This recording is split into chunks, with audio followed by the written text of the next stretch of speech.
What do you say to those who accuse you of using your platform on the show to become a model, or that you didn't properly pay your dues?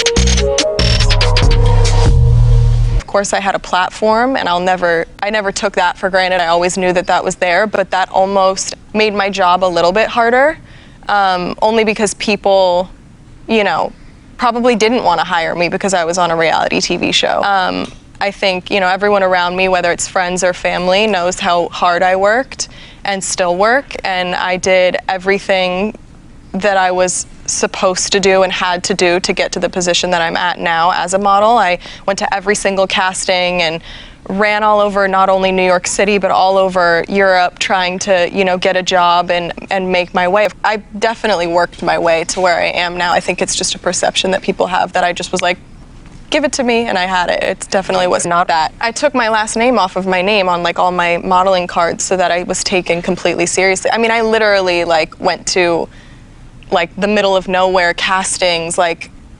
I definitely worked my way to where I am now. She actually wouldn't allow us as a family to go to any of the fashion shows. Why? And sit front row because she didn't want to be distracted. Or film. Yeah.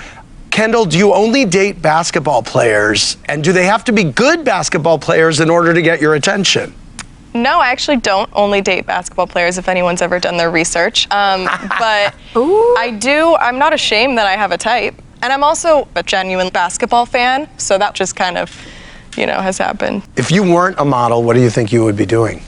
Honestly, I think I'd probably be in the Olympics or going to the Olympics for horseback riding. Wow. That was always my dream, right. Horseback riding. And do you still ride? I do. I have 2 horses. So what's happening with you and Devinbu커? He's my boyfriend. You're together? Yeah. Kendall, what does it feel like to be, you grew up in this show, now you're the highest paid supermodel in the world. I can't say I was 10 years old dreaming about it, but when I did get to 14, 15, I was like, wait a minute, this seems so fun. I would take pictures at our house. I started with photography. I really loved photography, and I would take pictures of my friends, and then they'd be like, let me take pictures of you, and I just ended up really enjoying it. It's so crazy because I think that when I was younger, and I'm sure you guys can all attest to this, I was a huge tomboy, couldn't really care less about fashion.